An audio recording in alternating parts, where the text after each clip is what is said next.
Welcome to a new tutorial on how to install HP Deskjet D1530 printer driver on your computer. To install this printer on your computer, you will require its driver. I will show you which driver you will require. This is the driver that will require, and you can download the driver from the video description below. After download, just double click on that. It will extract the files.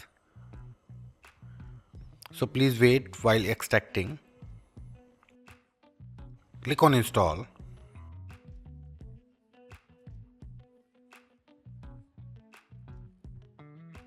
It is installing the drivers, so please wait while installing.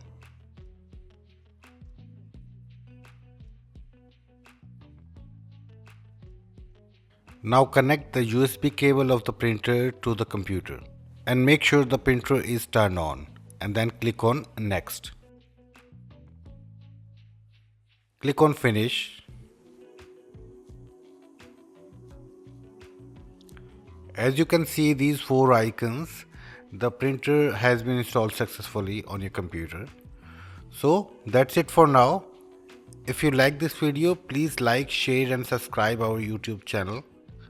Have a great day. Bye bye.